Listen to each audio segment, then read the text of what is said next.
Hello जी, कैसे हो सारे। This is love Babbar. In this video talk about personal finance management. हम बात करने वाले हैं कॉलेज स्टूडेंट्स की, हम बात करने वाले हैं वर्किंग प्रोफेशनल्स की। दोनों ही केसेस के अंदर कैसे अपने फाइनेंसेस को मैनेज करना होता है, क्या क्या इन्वेस्टमेंट टूल्स आप यूज कर सकते हो, कैसे अपने पैसे को सेव करना है और उस सेव्ड पैसे को कैसे ग्रो करना है, उस चीज के बारे में बात करने वाले हैं। फाइनेंशियल प्लानिंग क्या होती है, फाइनेंशियल डिसिप्लिन क्या होता है, फाइनेंशियल गोल्स कैसे बनाए जाते हैं, कौन सा इन्वेस्टमेंट टूल ज्यादा रिस्की है, कौन सा बहुत सेफ है, किसका रिटर्न सबसे ज्यादा आता है। प्रोफेशनल में 1.5 साल से ज़्यादा हो चुका है और बहुत सारी गलतियां की हैं, बहुत सारी अच्छी चीज़ें भी की हैं। वो दोनों चीज़ें आपके साथ शेयर करने वाला हूँ और कुछ चीज़ें आप रीयूज़ कर सकते हो, कुछ चीज़ें आपको अवॉइड करनी है। एक नॉलेजेबल सेशन ये रहने वाला है। आपको डिसाइड करना है कि इंटरेस्टिंग है या नहीं, क्योंकि नॉलेज वाली चीज़ें किसी किसी को इंटरेस्टिंग लगती है, किसी को नहीं लगती है, तो आप डिसाइड करने वाले हो। और स्टार्ट करते हैं।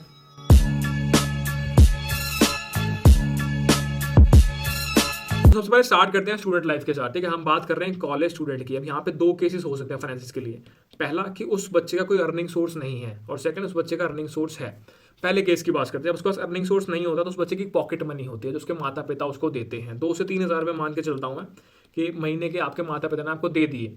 इस केस में आपके पास 36,000 पर मंथ, 36,000 पर ईयर पैसे हो गए। अपना एग्जाम्पल अगर मैं लूँ तो मेरी कॉलेज लाइफ में यार मैं ट्यूशन पढ़ाता था, 11th 12th के बच्चों को मैथ्स पढ़ाता था। उस केस में मेरे पास 4 से 5 हज़ार रुपये पर मंथ होते थे। अब मैं क्या करता था, उन पैसों में से एक मेजर अमाउंट मेरे एजुकेशन लोन के इंटरेस्ट में जाता था और बाकी जो पैसे बच गए, मान लेते हैं 2,000 रुपये बच गए हैं अभी, तो 2,000 पर मंथ में अगर मैं आपको बोलूँ कि मुझे फॉर्च्यूनर लेनी है और मैं 2,000 पर मंथ म्यूचुअल फंड में इन्वेस्ट कर रहा हूँ, तो क्या मैं फॉर्च्यूनर ले पाऊंगा? कोई सेंस नहीं बन रही है इस बात की, बिल्कुल इलॉजिकल बात चल रही है। ठीक है, तो जब हमारे पास पैसे कम है, जब हमारे पास 2,000 3,000 पर मंथ है, तो हम इन्वेस्टमेंट कैसे करें, कैसे होगी फाइनेंस मैनेजमेंट? फाइनेंस भी तो होना चाहिए उसके लिए। लॉजिक समझते हैं। तो जब हमारे फाइनेंसिस 2,000 3,000 पर मंथ हो, इस केस में आपको बोलूं कि भाई तू म्यूचुअल फंड में इन्वेस्ट कर, ये कर वो कर, वो सेंस नहीं बनती है। ठीक है, वहां पे सिर्फ सिंगल फायदा आपको ये होगा कि आपको एक आदत डल जाएगी SIP की कि हाँ यार मुझे 2 तारीख को इतने पैसे भरने होते हैं तो मैं भर दूंगा। आपको एक आदत डल जाएगी, वो एक सिंगल इकलौता फायदा मुझे नजर आता है। इसके अलावा मुझे कोई फायदा नजर नहीं आता है। ठीक है, यहां पर एक चीज हमें ध्यान रखने की, investment on yourself is the best investment. अब यहाँ पे जो पैसे 2,000 रुपये हैं, दिखने में तो बहुत छोटे हैं, बट ये जिस लेवल की स्किल आपको दे सकते हैं वो कोई और नहीं दे पाएगा। कैसे? जो कॉलेज स्टूडेंट अभी अर्निंग कर रहे हैं, जो 10,000 20,000 30,000 40,000 कमा रहे हैं, वो क्यों कमा रहे हैं? क्योंकि उनके पास एक ऐसी एडिशनल स्किल है जो आपके पास नहीं है। इन 2,000 रुपये से हम वही एडिशनल स्किल लेने वाले हैं। उनको कोडिंग आती है, आप कोडिंग सीखोगे। उनको इंग्लिश आती है, आप इंग्लिश सीखोगे। उनको सेलिंग वाली जो एबिलिटी है वो उनके पास है, वो कन्विंस करना जानते हैं, वो आप सीखोगे। ठीक है, यूट्यूब पर बहुत सारे कोर्सेज हैं, डिजिटल मार्केटिंग, ग्राफिक डिजाइनिंग, बहुत सारे फ्रीलांसिंग। ठीक है, 300 रुपये, 400 रुपये, 800 रुपये तक आपको कोई भी कोर्स मिल जाएगा। रिसेंटली मैंने 350 रुपये का कोर्स परचेज किया था डिजिटल मार्केटिंग का, और कंप्लीट गाइड है यार वो। उसमें पूरा हर एक प्लेटफॉर्म को समझाया गया कैसे क्रैक करना है, क्या क्या स्ट्रैटेजी यूज करनी है। तो हम ये वाला बहाना नहीं लगा सकते कि भैया कोर्स बहुत महंगे हैं। यूट्यूब पे बहुत अच्छे अच्छे कोर्स बहुत फ्री में, बहुत ही मतलब कम अमाउंट में आपको मिल जाते हैं। तो हमें क्या करना है, जब भी हमारे पास कम पैसे हैं, हम उस पैसे का यूज़ करके स्किल्स एक्वायर करने का ट्राई करेंगे। हमने स्किल एक्वायर कर ली, अब उस स्किल के दम पे उसको मोनेटाइज करके मैं और बहुत पैसे कमा सकता हूँ। तो हम इसको म्यूचुअल फंड में 1,000 रुपये डाल के हीरो नहीं बनेंगे। हमें हीरो नहीं बनना है, हम स्किल ले लेंगे और स्किल लेके हम हीरो बन जाएंगे। पहला काम। अब जो बच्चे अर्न नहीं करते तो उनको मैंने स्ट्रेटजी बता दी कि उनको ये चीज़ करनी है, वो ये चीज़ कर सकते हैं। सेकंड, अब एक बच्चा जो अर्न कर रहा है, वो फ्रीलांसिंग कर रहा है, ग्राफिक डिजाइनिंग कर रहा है, वेब डेव कर रहा है, कुछ भी कर रहा है, उसके पास एक स्किल है जिसको उसने मोनेटाइज कर दिया है, अब वो पैसे कमा रहा है उससे। उसके पास 10 20 30 40,000 कुछ पैसे आ रहे हैं। उसको पहले एडवाइस मेरा ये होगा कि भाई जो पैसे आ रहे हैं ट्राई करो कि उस पैसे का यूज़ करके और स्किल लेने का ट्राई करो। मैं अपनी अगर बात करूँ, मेरे पास थोड़े से पैसे ज़्यादा आए तो मैंने कहा यार कुछ सीखते। तो स्टॉक मार्केट के अंदर मैंने बहुत महंगे महंगे कोर्सेज देखे यार। एक कोर्स 70,000 रुपीज़ का था। वहाँ पे आपको समझाया कि हाँ फंडामेंटल ये होता है, टेक्निकल ये होता है, कैसे कैसे अलग अलग सेटअप बनाए जा सकते हैं, क्या आपकी बेस्ट स्ट्रैटेजी रहती है। तो आपसे आपको बहुत नेक्स्ट लेवल कोर्सेज मिल जाएंगे। मैं ये नहीं कह रहा आपको कि 70,000 कोर्स खरीदो जाके। आपको कह रहा हूँ कि जो भी पैसे हैं उसको इन्वेस्ट करो अपने ऊपर। अगर अभी भी आप बोल रहे हो कि हाँ भैया चलो मैंने ये वाला पार्ट कर लिया, अभी मेरे पैसे बच रहे हैं, बहुत पैसा है मेरे पास, कहाँ इन्वेस्ट करूँ ये बताओ जल्दी से, बहुत मजाक हो गया। ठीक है, इस केस के अंदर आपके पास पैसा है, आपको इन्वेस्ट करना है। और सेकंड केस वर्किंग प्रोफेशनल्स का, कि उनके पास भी पैसा आ गया मंथ एंड में, उनको भी इन्वेस्ट करना है। तो इन्वेस्टमेंट स्ट्रेटजी नियरली इक्वल रहने वाली है, नियरली सेम रहने वाली है। तो वो डिस्कस करेंगे साथ में। उससे पहले वर्किंग प्रोफेशनल बच्चों को वापस ले आते हैं एक बार। आप कॉलेज के बच्चे थे, आप गए जॉब करने, सॉफ्टवेयर इंजीनियर बन चुके हो आप। ठीक है, वो पैसे कमा रहे हो, महीने के एंड में आपके पास 1.5 लाख रुपए आ जाते हैं, 1.5 लाख रुपीज़। आपने 30 दिन जॉब करी, 30 दिन आपने दबा के काम किया, सैटरडे संडे हटा दो तो आपने 22 दिन दबा के काम किया। उसके बाद आपका 1.5 लाख रुपये आ गया। आपने क्या किया, 1.5 लाख में आप ट्रिप मार के भी आए, 1.5 लाख में आपने शॉपिंग भी करी, 1.5 लाख में आपने पार्टी भी करी, अभी भी कुछ पैसे बच रहे हैं। क्या आपने फाइनेंशियल प्लानिंग करी? क्या आपने फाइनेंशियल डिसिप्लिन दिखाया? क्या होता है फाइनेंशियल प्लानिंग, समझते हैं इस चीज़ को।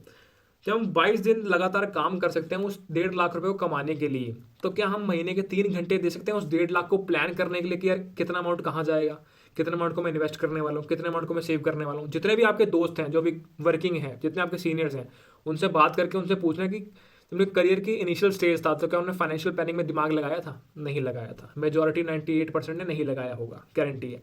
अपनी अगर मैं बात करूँ तो जब मैं ज्वाइन की अमेजोन में ज्वाइन की, अराउंड 6 मंथ के बाद मेरे पास 10-11 लाख रुपए होने चाहिए थे। 10-11 लाख रुपए मेरे अकाउंट में होने चाहिए। जब मैंने अपने फाइनेंसिस को मिलाया, मैच किया, तो I was short of 3-4 lakhs. मेरे पास 3-4 लाख रुपए कम थे। ऐसा नहीं किसी और ने निकाल लिया, चोरी हो गई। वो 3-4 लाख रुपए मेरे पास ट्रैक ही नहीं था कि पैसे गए कहाँ, खर्च कर दिए पर पता नहीं है, क्योंकि फाइनेंस मैनेजमेंट करी नहीं है, प्लानिंग करी नहीं है, सब कुछ ऐसे नकली चल रहा है बिल्कुल। तो यहाँ पे 3 चीज़ें मैं आपको बताऊँ जिसको आपको काम करना है, जो बिल्कुल बेसिक आपको दिमाग में रखना है। पहली चीज़ कि आपको अपने फाइनेंसिस को प्लान करने के लिए टाइम देना पड़ेगा। महीने के सिर्फ 3 घंटे निकाल लोगे, मोर देन इनफ है। इतने में आपकी स्ट्रैटेजी बड़ी प्यार से तैयार हो जाएगी। किसी सीए के पास बैठोगे, दोस्त के पास, वो बता देगा आपको। यूट्यूब पे बैठोगे, वीडियोस बहुत सारी पड़ी हुई है, वहाँ से आपको आइडिया लग जाएगा। तो हमें टाइम वाली चीज़ समझ में आ चुकी है। सेकंड चीज़, जब हम 30 दिन यार पैसे कमाने के लिए लगा सकते हैं, तो हम 3 घंटे पैसे बचाने के लिए लगा सकते हैं।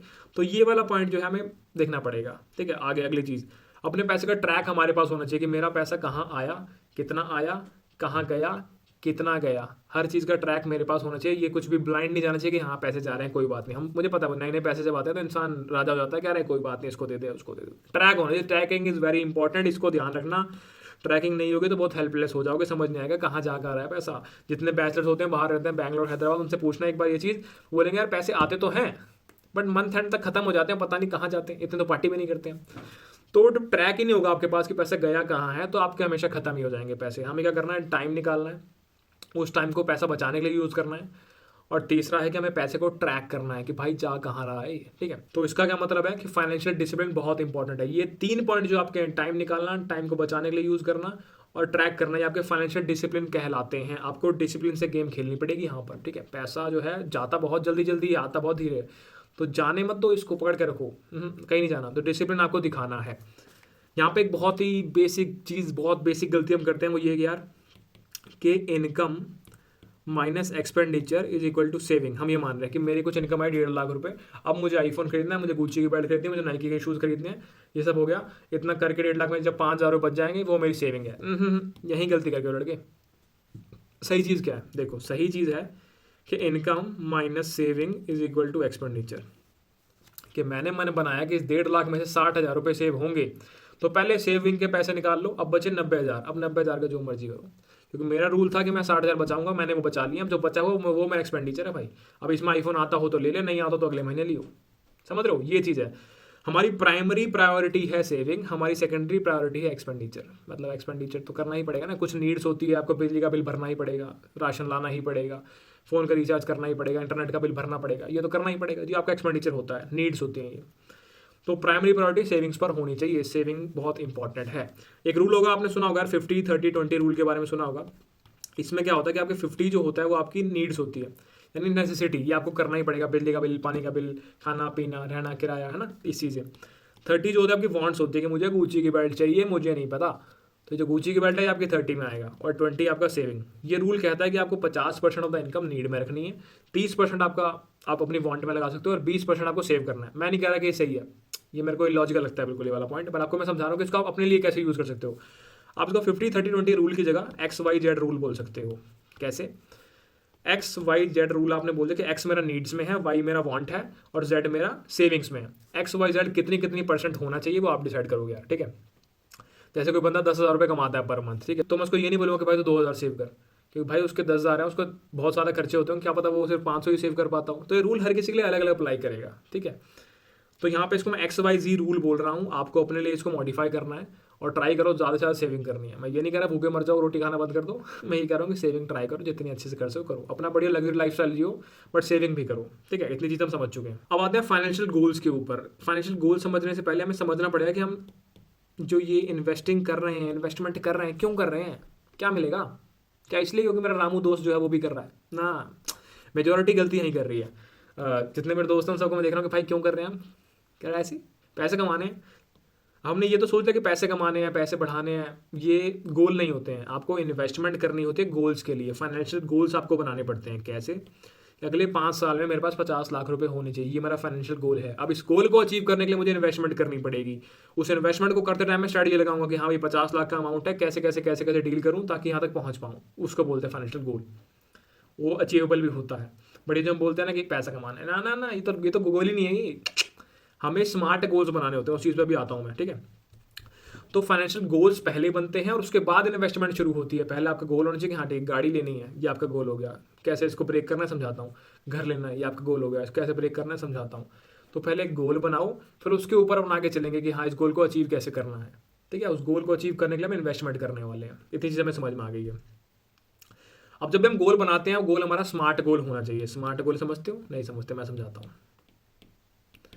स्मार्ट मतलब, एस का मतलब होता है स्पेसिफिक, एम का मतलब मेजरेबल, ए का मतलब अचीवेबल, आर का मतलब रिलेवेंट, टी का मतलब टाइम बाउंड। अगर इसको अपन एक एक करके चलें, स्पेसिफिक की अगर मैं बात करूं, मुझे वेट कम करना है, ठीक है। तो क्या ये एक स्पेसिफिक गोल है? या फिर मैं बोलूं कि मुझे 2 किलो वेट कम करना है, क्या ज़्यादा स्पेसिफिक लग रहा है?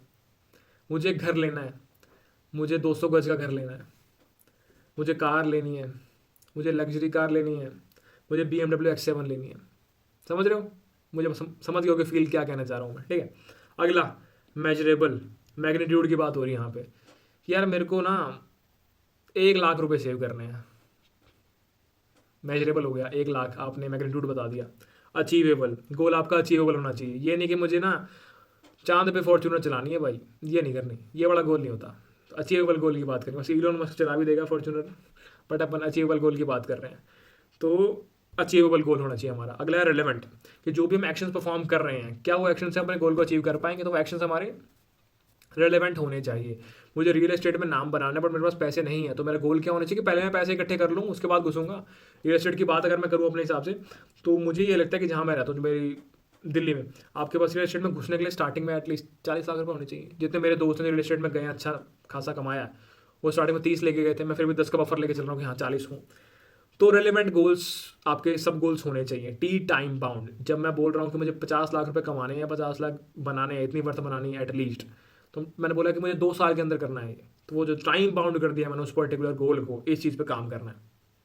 तो इसको स्मार्ट गोल बोलते हैं यार, कि मुझे एक घर बनाना है, वो घर मुझे आर.के. पुरम में बनाना है। उस घर की डायमेंशन 200 गज होने वाली है, दिखने में वो कैसा होने वाला है, अंदर कौन कौन सी गाड़ी खड़ी होगी, अंदर कौन कौन सा फर्नीचर लगा होगा, बाथरूम में जैगुआर के आइटम्स लगी होंगी। ऐसे करके मैंने हर चीज़ स्पेसिफिक कर दी। और ये घर जो है मुझे अगले 2 साल के अंदर बना के खड़ा चाहिए वहाँ पे। तो ऐसे हर चीज़ को मैंने ब्रेक कर दिया यार, मतलब लॉजिकल लग रही है चीज़ें। सिर्फ एक बच्चा के मुझे घर बनाना है, अच्छा घर बनाना है, बेवकूफ़ आदमी, ऐसे नहीं होता। जैसे ये होता है वैसे घर बनाना है, यहाँ बनाना है, इतना बड़ा बनाना है, ये स्पेसिफिकेशंस है, इतना टाइम के अंदर बनाना है, इतने पैसे का होने वाला है, इतना पैसा यहाँ से आएगा, ऐसे करके। ये होती है लॉजिकल थिंकिंग। ये चीज़ें अचीवेबल तभी होती है जब आप ऐसे सोचते हो। तो ये चीज़ हमें समझ में आ चुकी है फाइनेंशियल गोल कैसे बनाते हैं, स्मार्ट गोल्स क्या होते हैं। अब बात करते हैं इंपॉर्टेंट चीज़ के बारे में, जो कि इन्वेस्टमेंट टूल्स। इन्वेस्टमेंट टूल्स की जब मैं बात करता हूँ, सबसे पहले आपकी चीज़ आती है सेविंग्स अकाउंट। क्या ये इन्वेस्टमेंट टूल है? नहीं। फिर भी आपको मैं ज्ञान देने के लिए समझा रहा हूँ कि सेविंग अकाउंट होता क्या है। हम सबका अकाउंट होता है जहाँ पे हम अपने पैसे रख देते हैं और वो पैसे लॉस में जा रहे हैं। सेविंग अकाउंट में पड़ा वो पैसा लॉस में जा रहा है, ऐसा ही सुन रहे हो आप, ठीक है। आपने जो सेविंग अकाउंट में पैसा रखा है वो लॉस में जा रहा है। आप तो कह रहे हो नहीं भैया मैं तो इंटरेस्ट लेता हूँ, मेरे पास तो 3.5% इंटरेस्ट आता है साल का, बहुत पैसा कमा रहा हूँ। बेटा जो आपकी इन्फ्लेशन होती है ना, महंगाई, अगर मैं अभी करंट इन्फ्लेशन रेट की बात करूँ, वो आपकी है 3.75%, ठीक है। और अगर मैं आपके सेविंग्स अकाउंट के इंटरेस्ट रेट की बात करूँ तो आपका 2.5 से लेके ऊपर तक जाता है वो, ठीक है, 6% तक मान लो।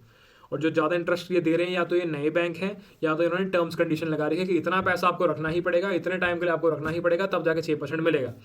नॉर्मल केस की अगर बात करूँ तो 3% के आसपास आपको इंटरेस्ट मिल रहा है सेविंग बैंक अकाउंट के अंदर, और इन्फ्लेशन आपके 3.75% है। जब तक आप इन्फ्लेशन की रेट को क्रॉस नहीं कर दोगे अपने टर्न की परसेंटेज से, तब तक आप लॉस में हो। अगर आप 3% का इंटरेस्ट ले रहे हो और आपकी इन्फ्लेशन 3.75 की है, तो भाई आप लॉस में हो, समझ रहे हो। आपको इस 3.75 को क्रॉस करना पड़ेगा प्रॉफिट में आने के लिए। तो सेविंग बैंक में पड़ा हुआ पैसा लॉस में जा रहा है, लॉस में ही रहता है। तो सेविंग बैंक का कोई समर्थक हो तो मुझे बताना कि आप समर्थक क्यों हो। आगे चलते हैं। FD एंड RD बहुत बेसिक टूल्स हैं इन्वेस्टमेंट के और बहुत सेफ टूल्स हैं। FD मतलब होता है फिक्स डिपॉजिट। इसमें क्या करते हो आप, एक लमसम अमाउंट, मैंने बोला 5 लाख रुपए, 5 लाख रुपए मैंने FD में डाल दिए। यहाँ पे टेन्योर क्या होता है, मिनिमम 7 दिन का, मैक्सिमम 10 साल का। आपने पैसे डाल दिए, अब क्या होगा, आप यहाँ पर अराउंड 5.5 से लेकर 7% तक इंटरेस्ट बहुत प्यार से अचीव कर सकते हो। क्या जो मेरा इंटरेस्ट आ रहा है, जो मैंने मान लो कि 5 लाख रुपए डाले, उस पर इंटरेस्ट मान लो मेरा 1 लाख रुपए आ गया, तो क्या वो 1 लाख पे टैक्स कटेगा? वो टैक्सेबल होता है? बिल्कुल होता है। तो एफडी पे जो भी आपका इंटरेस्ट आएगा, जो भी आपका रिटर्न आएगा, वो टैक्सेबल होता है। मिनिमम टेन्योर 7 दिन, मैक्सिमम टेन्योर 10 साल। आरडी क्या होता है? सेम चीज़ है, बस आपको मंथली पेमेंट करनी होती है। एफडी के अंदर आप लमसम अमाउंट डाल, सीधा आपने 5 लाख डाल दिए। आरडी के अंदर आप महीने महीने 25,000 ऐसे सिस्टमैटिक SIP तरीके से आप पैसा डाल रहे हो, ठीक है। यहाँ पे टेन्योर का डिफरेंस होता है कि 6 मंथ से लेके 10 साल। Minimum tenure 6 month, maximum tenure 10 साल। तो ये आपका रिकरिंग डिपॉजिट होता है। आगे एक और चीज़ की बात करते हैं, जो कि tax saving FD. Tax saving FD, इसमें क्या होता है कि आपने पैसा डाल दिया, अब उस पैसे को आप सेक्शन 80C एक होता है, जहाँ पे कि आपका जो भी टैक्स करता है उसका बचा सकते हो, ठीक है। तो अगर आपने टैक्स सेविंग एफडी में पैसा डाल दिया, तो आप कुछ पैसा जो है बचा लोगे। जो हमने नॉर्मल एफडी, नॉर्मल आरडी की बात करी है पहले, वो टैक्स सेविंग नहीं होती है, वहाँ पे कोई टैक्स सेव नहीं होता है, वो सेक्शन 80C के अंडर नहीं आती है। सेक्शन 80C के अंडर आना मतलब पैसे बचा लेना, अगर नहीं आ रहा तो पैसे नहीं बच पाएंगे। टैक्स सेविंग एफडी का सबसे जो खतरनाक पॉइंट होता है वो होता है कि लॉक इन पीरियड होता है यहाँ पे 5 साल का। आपने पैसे डाल दिए, 5 साल के लिए भूल जाओ, कोई पैसा नहीं मिलने वाला आपको, अब भूल जाओ, कुछ नहीं होने वाला। इंटरेस्ट रेट 7% के अराउंड होती है, कि आप 7% आपको इंटरेस्ट रेट मिल जाएगी। और क्या इस पे जो रिटर्न मुझे मिल रहा है वो टैक्सेबल है? जी हाँ, बिल्कुल टैक्सेबल है। तो हम ये चीज़ समझ चुके हैं, टैक्स सेविंग एफडी क्या होती है, एफडी क्या होती है, आरडी क्या होती है, सेविंग अकाउंट क्या होता है। अगली चीज़ पे चलते हैं, जो कि है पीपीएफ। पीपीएफ का मतलब पब्लिक प्रोविडेंट फंड। ये एक और टूल है, बहुत ही ज़्यादा सेफ टूल है, इसमें भी कोई रिस्क नहीं है। दिक्कत क्या होती है यहाँ पे कि आपका जो पैसा है वो 15 साल के लिए लॉक इन पीरियड में चला जाता है। आपने पैसा डाला, अब मिलेगा बेटा 15 साल के बाद। यहाँ पर आपको इंटरेस्ट मिल जाता है अराउंड 7 से लेके 8% तक। अगर मान लो कोई मेडिकल कंडीशन है या फिर कोई शादी वगैरह घर में आ गई और आपको पैसे चाहिए ही चाहिए, तो 5 साल के बाद आप इसमें से पार्शियल अमाउंट 50% निकाल सकते हो, उससे पहले वो भी नहीं निकलने वाला। तो पीपीएफ में फ़ायदा बहुत है, क्योंकि आपको इंटरेस्ट रेट अच्छा मिल रहा है 7 से 8% का। बट नुकसान सिर्फ मुझे लगता है, जो मेरा ओपिनियन है, कि 15 साल का लॉक इन पीरियड होता है। पैसे डबल होने में कितना टाइम लगेगा भैया, ये बताओ। तो अगर आपकी इंटरेस्ट रेट 8% है, तो रूल ऑफ 72 के हिसाब से आपके पैसे को जो आपने डाला है उसको डबल होने में 9 साल लग जाएंगे। आपने 50 लाख डाले थे, तो 9 साल बाद वो 1 करोड़ रुपए हो जाएंगे। क्योंकि 8% है, तो आपने इन्फ्लेशन को बीट कर दिया है एक तगड़े मार्जिन से। इन्फ्लेशन थी 3.75, आप हो 8%, तो आप इन्फ्लेशन को बीट करते आ रहे हो। आपका नुकसान नहीं हो रहा है, यहाँ पे आप फायदे में हो, सेफ है। बट लॉक इन पीरियड वाला लोचा होता है इसमें, देख लेना। रूल ऑफ 72 क्या होता है कि आप जो भी आपका इंटरेस्ट रेट है 72 को उससे डिवाइड कर दो, जो भी आएगा वो उतने ईयर्स में आपका पैसा डबल हो जाता है। आगे चलते हैं। EPF, जब आप किसी कंपनी को ज्वाइन करते हो, तो बहुत इंटरेस्टिंग चीज़, इसको ध्यान समझना। जब आप किसी कंपनी को ज्वाइन करते हो, मैंने एक कंपनी ज्वाइन करी ABCD, तो एक मेरा EPF अकाउंट होता है, उसमें कुछ पैसे मैं डालता हूँ, और जितने पैसे मैं डालूंगा उतने ही पैसे कंपनी को भी डालने पड़ेंगे। लिमिट क्या होती है? एक मेरी बेसिक पे होती है, जो मेरे सैलरी स्ट्रक्चर में होती है, उसका 12%, मैक्सिमम 12% मैं डाल सकता हूँ। अगर मेरी बेसिक पे जो है महीने की 60,000 रुपये है, तो 60,000 का 12% 7200 रुपये, 7200 रुपीज़ मैं डाल सकता हूँ। और 7200 रुपीज़ एडिशनल कंपनी को भी डालने पड़ेंगे उस अकाउंट के अंदर। साथ में इंटरेस्ट रेट होता है इसका 8.7%।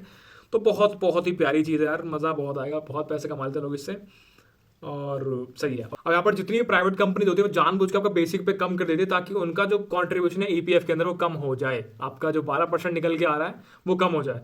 जैसे आपकी 1.5 लाख इनकम है, तो आपका अराउंड बेसिक पे 60, 70, 80 हज़ार के बीच में रख देती है वो, ताकि 12% कम निकले और वो उनको भी कम कॉन्ट्रीब्यूट करना पड़े। अब यहाँ पे एक और सेफ चीज़ आ रही है। तो पहली चीज़ तो सेफ इन्वेस्टमेंट है। यहाँ पर को 8.7% इंटरेस्ट रेट भी मिल रहा है, और जो इंटरेस्ट आ रहा है वो टैक्सेबल भी नहीं है, और साथ में भी कंपनी भी उतना ही पैसा डाल रही है जितना पैसा आप डाल रहे हो। तो नियर मतलब मैं क्या कह सकता हूँ कि आपका पैसा हर महीने डबल हो रहा है। अगर आप हर महीने 12,000 रुपये डाल रहे हो, तो आपका पैसा हर महीने 24,000 हो रहा है। तो 30 दिन में पैसा डबल, और असलियत में है, इसमें कोई झूठ नहीं, क्योंकि उतना ही पैसा आपकी कंपनी डाल तो डबल हो गया वो, और बाकी इंटरेस्ट रेट अलग से आ रहा है। आगे चलते हैं। VPF मतलब वॉलंटरी प्रोविडेंट फंड। अगर आपका मन है कि यार ये VPF मतलब EPF तो मेरा हो गया, ठीक है, सही चल रहा है, अब मुझे और पैसा डालना है इसके अंदर। क्यों? क्योंकि मेरा इंटरेस्ट रेट 8.7% है, और 8.7% एक डिसेंट इंटरेस्ट रेट है, अच्छी परसेंटेज है। तो आपने क्या किया, और पैसा VPF में डाल दिया, जो कि बेसिकली आपका PF के अंदर ही काउंट हो जाएगा, और वहाँ पे सारी जो पॉलिसीज़ हैं वो EPF वाली वो सेम लागू होगी, और सेम इंटरेस्ट रेट आपको मिल जाएगा। लॉक इन पीरियड जो भी है EPF वाला सेम रहता है। आगे चलते हैं। टैक्सेबल नहीं होता है। अब बात करते हैं म्यूचुअल फंड्स की। इसके बारे में आपने बहुत कुछ सुना होगा यार, कि बहुत सारे डिफरेंट एसेट्स, बहुत सारे डिफरेंट स्टॉक्स, बहुत सारे डिफरेंट चीज़ों को मिलाकर एक म्यूचुअल फंड स्कीम बनाई जाती है, जिसमें आप इन्वेस्ट करते हो। और स्कीम जो होती है वो डिफरेंट रिस्क अपेटाइट के लिए होती है। कोई ज़्यादा रिस्की भी होती है, कोई बहुत कम रिस्की होती है। जो जितनी रिस्की होती है उसका रिस्क रिवॉर्ड रेशियो भी ज़्यादा होता है। आप ज़्यादा रिवॉर्ड निकलवा सकते हो उसमें से। तो ये वाली चीज़ें म्यूचुअल फंड्स में ज़्यादा होती है। पी रेशियो होता है, पी बी रेशियो होता है, price to book ratio, dividends होते हैं। तो बहुत सारी चीज़ें म्यूचुअल फंड्स में होती हैं, और जितना म्यूचुअल फंड से मेरा एक्सपीरियंस रहा है कि मतलब बहुत सेफ गेम होती है। मेरी बात के ऊपर बिल्कुल नहीं जाएंगे, किसी की बात के ऊपर नहीं जाएंगे, क्योंकि पैसे किसकी जेब से जा रहे हैं? आपकी जेब से जा रहे हैं। तो आपको यहाँ से क्या पता लगा कि म्यूचुअल फंड भी एक चीज़ होती है, एक इन्वेस्टमेंट टूल होता है। यहाँ पे इक्विटी फंड्स होते हैं, फिक्स फंड्स होते हैं, इंडेक्स फंड होते हैं। इंडेक्स फंड बहुत पॉपुलर हुए पड़े हैं आजकल। तो आपको जब ऐसी चीज़ को मिलती है पैसों से रिलेटेड, तो कभी भी सुनकर नहीं जाना। जैसे पीएफ, ईपीएफ, ईपीएफ, ये सब कुछ सेफ होते हैं। यहाँ पे आपका गारंटेड है कि इतने % आपको मिलना ही मिलना है। म्यूचुअल फंड में कुछ भी गारंटी नहीं होती है। आप ऐसी चीज़ कभी कभी भी सुनते हो, सबसे पहली चीज़, ठीक है मुझे नाम पता लग गया, बस इतना जान लिया बहुत है। अब अपने एंड से आपको रिसर्च करनी है, अपने एंड से आपको जो लोग जानते हैं उनके पास बैठ के समझना है कि हाँ आपके क्या विचार है, आपके विचार है। 10 जगह सुनो और उसको जो आपके मन में आता है वो करो, और रिसर्च के बेसिस पे, यानी हवा के बेसिस पे कि दोस्त ने बोला था इसलिए कर दिया। ठीक है, तो हम ये चीज़ समझ चुके हैं। तो ये आपका म्यूचुअल फंड्स था, छोटा सा मैंने आपको आइडिया दे दिया है। अगली बात करते हैं स्टॉक मार्केट की। तो जितनों ने भी स्कैम 1992 देखी उन्हें सबको पता है स्टॉक मार्केट के बारे में यार। यहाँ पर 3 चीज़ें मैं आपको बेसिकली समझाना चाहता हूँ यार। एक कम पहले मैं समझाता हूँ कि स्टॉक मार्केट होता क्या है, शेयर बाजार होता क्या है। यहाँ पे एक कंपनी अपने शेयर्स को लिस्ट कर देती है और उसको आप बाय कर सकते हो। आप एक कंपनी के पोटेंशियल एक इन्वेस्टर आप कहला सकते हो। अगर आपने किसी कंपनी का एक शेयर भी ले लिया है, जैसे कि मैं बात करूँ जी मीडिया की, उनका शेयर 5.5 रुपये का, आपने 5.5 रुपये खर्च करके जी मीडिया का एक शेयर ले लिया है, तो आप उसमें इन्वेस्टर माने जाओगे। इन्वेस्टर नाम सुन रहे हो, इन्वेस्टर बन चुके हो। तो हम ये चीज़ समझ चुके हैं। यहाँ पे 3 चीज़ें जो है, जो मेरा एक्सपीरियंस शेयर मार्केट से रहा है, वो आपको समझा देता हूँ। पहली, इंट्राडे ट्रेडिंग। इसके अंदर आप जो भी स्टॉक खरीद रहे हो, आपको उसी दिन के अंदर उसको सेल करना पड़ेगा, या फिर जो भी स्टॉक आपने सेल किया है आपको उसी दिन के अंदर उसको बाय भी करना पड़ेगा। इन शॉर्ट, आपका बाय और सेल ट्रांजैक्शन सेम डे पर होना चाहिए उस पर्टिकुलर स्टॉक के लिए। ये इंट्राडे ट्रेडिंग होती है। कुछ लोग इसको जुआ बोलते हैं, बेवकूफ़ होते हैं वो। तो अभी जो हमारे गुरुजी हैं जिनसे हम सीख रहे हैं, तो वो एक एक दिन में 14-14 लाख रुपए का प्रॉफिट भी कर लेते हैं इंट्राडे के अंदर। एक चीज़ ध्यान सुननी है, जब भी प्रॉफिट सुनो तो ये चीज़ और ये चीज़ एक्टिव हो जानी चाहिए। अब जब भी प्रॉफिट 14 लाख का अगर कोई बंदा कर सकता है, तो उसका लॉस भी 14-20 लाख तक का हो सकता है। तो उनका 14 लाख का प्रॉफिट भी होता है, तो उनका लॉस भी 10 लाख से ऊपर का होता है जब होता है। तो प्रॉफिट लॉस दोनों चीज़ें होती हैं। इसको जुआ क्यों बोलते हैं लोग? क्योंकि उनको अंडरस्टैंडिंग की कमी होती है। वो बंदे जो इंट्राडे कर रहे हैं उन्होंने पकड़ बनाई है इसमें अपने 10 साल के एक्सपीरियंस के अंदर। 10 साल पकड़ बनाने के बाद वो इंट्राडे में थोड़े अच्छे लेवल पर पहुंच गए हैं। तो इंट्राडे इज़ नॉट अ जुआ। अगर आप अच्छे लेवल की रिसर्च करते हो, आपको अच्छे लेवल का एक्सपीरियंस हो चुका मार्केट के अंदर, तो आप इंट्राडे भी अच्छे खासे लेवल पर कर सकते हो, अच्छा खासा प्रॉफिट निकाल सकते हो। जुआ नहीं होता है ये। जुआ पता नहीं कौन भला रहा है। आगे चलते हैं, लॉन्ग टर्म ट्रेडिंग की बात करते हैं। इसमें क्या होता है कि आपने एक शेयर ले लिया है, अब आप उसको कल बेचो, 1 महीने बाद बेचो, 10 महीने बाद बेचो, 2 साल बाद बेचो, आपके ऊपर है। इसको लॉन्ग टर्म ट्रेडिंग यानी डिलीवरी ट्रेडिंग भी बोलते हैं, जो कि मेजॉरिटी जनता इंडिया में करती है। इसको लॉन्ग टर्म इन्वेस्टमेंट भी बोलते हैं। ठीक है, क्योंकि इसमें रिस्क बहुत कम होता है। इन शॉर्ट, अगर आप किसी भी स्टॉक को देखें तो मेजॉरिटी केसेस के अंदर अगर अच्छा स्टॉक है, अच्छा परफॉर्मेंस कर रहा है, कंपनी की अच्छी रेपुटेशन है, अच्छी रिपोर्ट आ रही है, तो मेजॉरिटी केसेस के अंदर वो स्टॉक ऊपर ही जाता है। ऊपर नीचे ऐसे चलता है, बट अगर मैं टोटलिटी में देखूँ तो वो ऊपर ही जा रहा है। तो यहाँ पर बहुत सारे लोग आपको इन्वेस्टर्स मिल जाएंगे। अगला और सबसे खतरनाक पार्ट वो है फ्यूचर्स एंड ऑप्शंस। तो ये वाली जो डेरिवेटिव मार्केट है यार, ये बहुत खतरनाक होती है, और इसमें ज़्यादा डेप्थ में अभी मैं भी नहीं गया हूँ, और आपको तो बिल्कुल नहीं बोलूँगा। आपको अगर स्टॉक मार्केट स्टार्ट करनी है, पहले तो इसके ऊपर हम डेडिकेटेड वीडियो बनाएंगे स्टॉक मार्केट के ऊपर, ठीक है? बता देना आप कमेंट सेक्शन के अंदर, ताकि आपको मैं और डिटेल में बात कर सकूँ कि कैसे घुसना है। पैसे लेके तो हमें घुसना ही नहीं। स्टार्टिंग के 6 महीने सिर्फ पेन पेपर ट्रेडिंग होगी, उसके बाद अगले 6 महीने हम सिर्फ 7,000 रुपये 5,000 रुपये लेके घुसेंगे। ये 1 साल पूरा बीत गया, हमने बहुत सारी चीज़ें सीख ली हैं, उसके बाद हम असली गेम खेलनी शुरू करने वाले हैं। तो स्टॉक मार्केट के ऊपर डेडिकेटेड वीडियो आएगी। कुछ भी डाउट हो बता देना कमेंट सेक्शन में, भाई बनाएगा, और बहुत नेक्स्ट लेवल बनाने का ट्राई करूँगा। आपको सबको मजा है, बेसिक टर्म से बात करेंगे पर आपको समझ आनी चाहिए। तो हमने समझ लिया कि स्टॉक मार्केट में इंट्राडे, लॉन्ग टर्म ट्रेडिंग जिसको हम लॉन्ग टर्म इन्वेस्टमेंट ही बोलते हैं, और फ्यूचर ऑप्शंस, ये 3 चीज़ें बहुत घातक है। गारंटेड कुछ नहीं होता स्टॉक मार्केट में, गारंटेड कुछ नहीं होता म्यूचुअल फंड्स के अंदर। तो गारंटी वाली चीज़ यहाँ पे नहीं होती है, और यहाँ पे आपको एक्स्ट्रा ऑर्डिनरी गेन्स भी हो सकते हैं और एक्स्ट्रा ऑर्डिनरी लॉसेज भी हो सकते हैं। और क्या होता है, हमारे पास गोल्ड इन्वेस्टमेंट भी होती है यार। हमारे पास मतलब मेरी दुकान नहीं है कोई, मैं आपको बता रहा हूँ एक और ऑप्शन, गोल्ड इन्वेस्टमेंट। इसमें क्या होता है कि आप गोल्ड का प्राइस लास्ट 56 साल का, 56 ईयर का देखो, तो सिर्फ 7 या 8 केसेस ही ऐसे मिलने वाले हैं जब आपका इस एक पर्टिकुलर ईयर का प्राइस पिछले वाले से कम है, यानी कि पहले ज़्यादा प्राइस था अब कम हुआ है। बाकी नहीं तो टोटलिटी में देखो तो गोल्ड का प्राइस हमेशा ऊपर जाता है, ऊपर चले जाता है, बहुत खतरनाक लेवल।